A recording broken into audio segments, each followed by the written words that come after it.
Bom dia, pessoal. Estamos aqui, né, mais uma vez para a aula de revisão. E como nós estamos trabalhando aquele caderno de revisão, veja que hoje nós vamos estar trabalhando com o tema 11, certo? Sobre a geologia do Brasil, tá? Então vamos fazer, como sempre, aquela revisão rápida, né? Para todo mundo ir afiado para o Enem.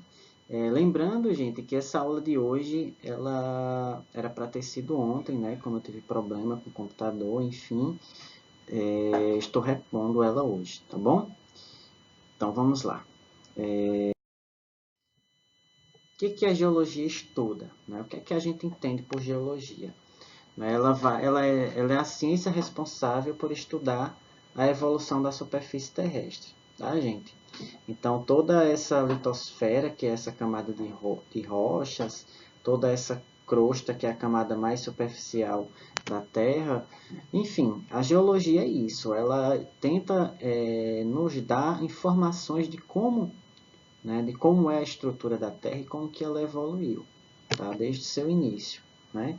Então, ela está antenada aí com fenômenos como terremoto, vulcanismo, movimentos de placas, tectonismo, certo? Esses movimentos de placas, né, costumam sempre acontecer, principalmente na nossa região, por mais que não seja um tectonismo de grande magnitude que cause impactos negativos, mas é normal porque a Terra ela está sempre em constante movimento, certo? E as placas tectônicas, que a gente já viu isso, né? Elas estão se movimentando, seja convergente, seja no sentido convergente, seja no sentido divergente, tá? Bom, mas vamos lá. Essa aqui, né, só um mapa mostrando para vocês rapidamente. Eu não vou me deter muito a isso, que a gente já viu, né? A questão dessas placas tectônicas, tá?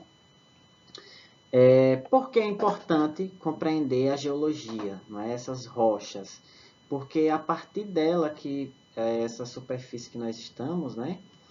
Ela é formada, tá? Ou seja, em um determinado tempo foi só rocha e essa rocha foi diluindo, diluindo, diluindo, formando esse solo, né?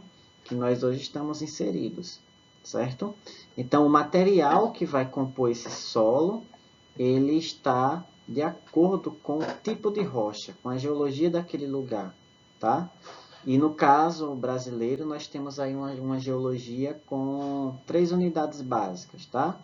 Que são os dobramentos antigos, as bacias sedimentares e os escudos cristallinos. Então, essa é a estrutura, certo? De forma mais, diria assim, que didática, né? Do que eu falei anteriormente. Bom, as bacias sedimentares, né, são resultados de acúmulos de áreas baixas, né?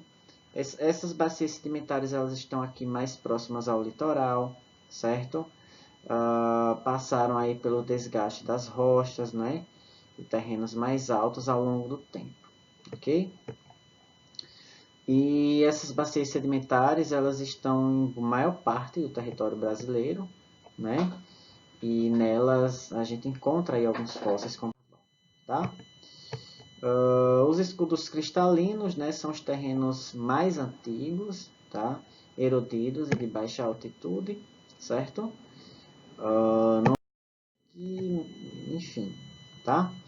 E, bom, tendo em vista essas 3 classificações, né, entre as principais nós temos as bacias sedimentares e os escudos cristalinos. Esse tipo de rocha, ele influencia na forma, né, que é na geomorfologia, tá? E essas duas ciências aqui, a geologia para dar origem à evolução da Terra e a geomorfologia, as formas da superfície, elas são complementares, tá? Para estudar esse relevo. Então, é tanto que nós temos aí.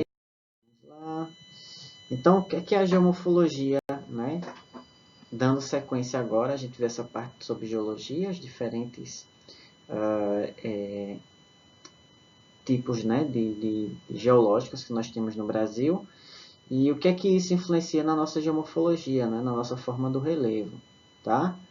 Então, nós temos aí, né, só esse slide é só explicando o que é relevo, na verdade são formas, as formas, isso aqui vocês já sabem, né?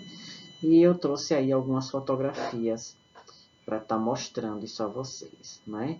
Geralmente essas áreas mais elevadas, né, montanhosas, enfim, elas são áreas mais recentes. E as áreas mais planas, elas tendem a ser mais antigas, tá?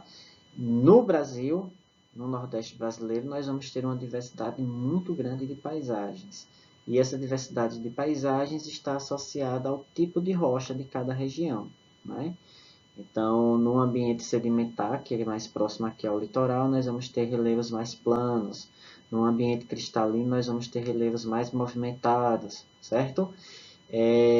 Enfim, o ambiente cristalino está mais lá para o interior, que o clima é mais seco, então chove menos, a vegetação vai ser menos desenvolvida, certo? Então, quando a gente vai associando esse tipo de conhecimento com o que a gente viu sobre formações vegetais, clima, etc., a gente vai entendendo melhor. Tá bom, pessoal? É isso e até a próxima, certo?